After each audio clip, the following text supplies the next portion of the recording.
Hello, lovers of truth, wisdom, and courage. I thought I'd record another video for my new channel. It's a nice quiet morning and it's very conducive for such pursuits.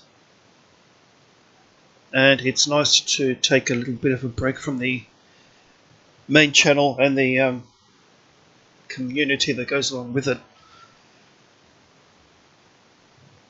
It's one thing that's been on my mind lately, being pagan and all, that very few people actually address. So many people, religion-wise, are so focused on the Muslims this, the Muslims that. Well, maybe now you get an idea of what those of us who are pagan feel like. When you Christians raped, killed, destroyed all those years. All in the name of Jesus, right? Yes, I do add a caveat here. I do like to take the piss out of such people as often and as subtly as I can. So, you know, if you don't like it, there's the unsubscribe button. If you're here for one of these lovey-dovey, carey-sherry kind of channels, that's not what we do here. So in this day and age where individuality is a revolutionary act, I kind of find it quite funny to say that, but it has become the truth. So to follow one's own path within one's own individuality takes a lot of courage, especially today where consensus reality is becoming the norm, and we're becoming a quiet, passive little consumer seems to be the idealized path. Well, I'm sorry, that's not going to do it for me, I'm afraid. The more truth you seek, the more wisdom you connect with, the more courage you need. Because once you learn the truth for yourself, or about the world, about reality, whatever, and to actually incorporate that into your life takes courage. So, firstly, may I suggest, don't ever water down your truth to fit in or make it palatable to other people. If people don't get it, if people don't understand it, they can get stuffed. It's that easy. Do not ever compromise your own truth. Follow it to the best of your ability and always seek more. And that ties in with what I wish to talk about briefly.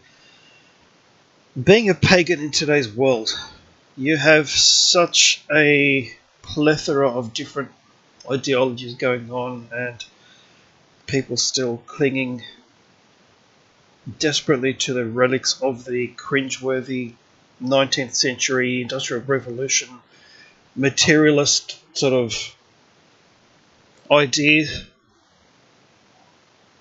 And yeah, you still have, you have people who are atheists. You have people who cling to strict materialism. You have people who deny anything other than what they can see with their own senses. Well, see, firstly, there's a wee bit of a problem with that. On the I saw a graph somewhere from some kind of scientific journal of some sort years ago. It had a light spectrum graph, and it had the full spectrum of perceivable light, through instruments and other animals and all that kind of stuff. And it had within that spectrum, it had the spectrum of light that human beings can perceive, and it was a tiny percentage. So what you're saying to me with that attitude is, I will only accept what I perceive with that very small range, wavelength of perceivable light, and I'll ignore the vast majority that I am unable to perceive. You see how stupid that sounds? There are so much more things to life, to reality, than what you've been told. Because here's a little nugget for you. The whole emphasis on atheism and all that kind of stuff, what a great way to keep people castrated and disempowered and clueless. Okay? Or on the other extreme,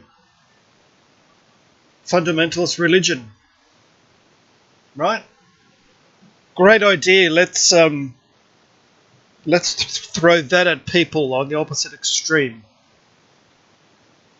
and create a fear and all the other rubbish. Meanwhile, those of us who are pagan, my own pagan path has taken quite a journey during the past 20 years, and from ending my connection to fundamentalist Christianity, yes, been there, done that. So when I take a piss out of these people, I do know what I'm talking about. I was raised Greek Orthodox. I was almost about to join the Greek Orthodox priesthood at the age of 19. I can still read the New Testament in the original language, i.e. Greek. I can still outquote any Bible lover out there any day of the week. Been there, done that. I was even Seventh-day Adventist there for a few years. Then came crisis time, as usually happens once in a person's life. The dark night of the soul times 100. Okay? And of course, that led me to ceasing all contact with Christianity, because when it came to crunch time, guess what? For me, it wasn't there. Right? It wasn't there. And no, Janet, I'm not going to answer the phone. And it led me to Buddhism of all things. It was the perfect detox of hardcore fundamentalist religion. It was the perfect detox, and to this very day I still use many of the techniques found within Buddhism. And Buddhism is never ever meant to replace any other spiritual path. It actually provides a perfect complement to it. So Buddhism is excellent with dealing with your inner stuff, while I find my pagan path helps with the connection to the outer world as well as the inner world. So it led me at the same time to paganism. At first it was Wicca, then I kind of meandered through ancient Greek paganism. But of course, then one day the Norse gods decided to pay me a visit, and it's been that way ever since. And I was over on the bus trip into town when Loki decided to introduce himself.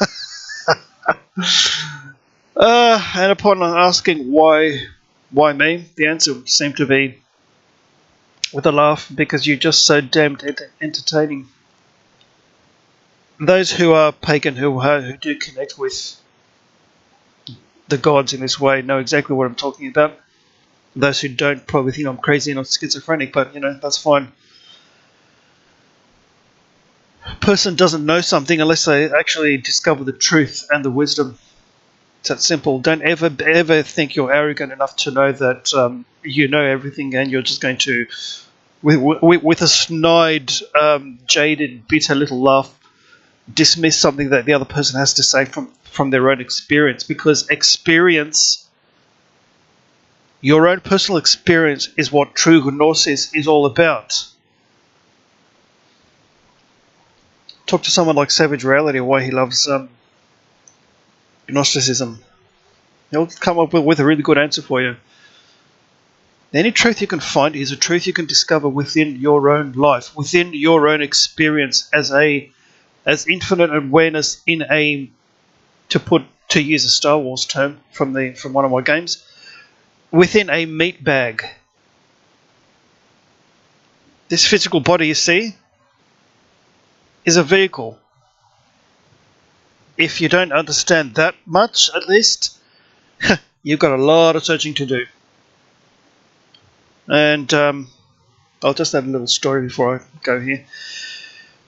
I had an acquaintance who worked at one of my local bookshops. He's atheist and blindly parrots Christopher Hitchens and the other guy, whatever the other guy's name is. The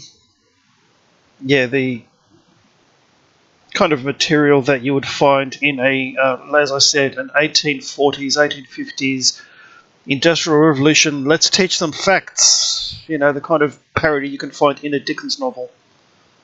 That kind of attitude. I'm sorry, darlings, but the ancients had it right to begin with, especially my ancestors. Yes, by all means, let's only focus on the physical world and pretend that's all there is to life. Lovely.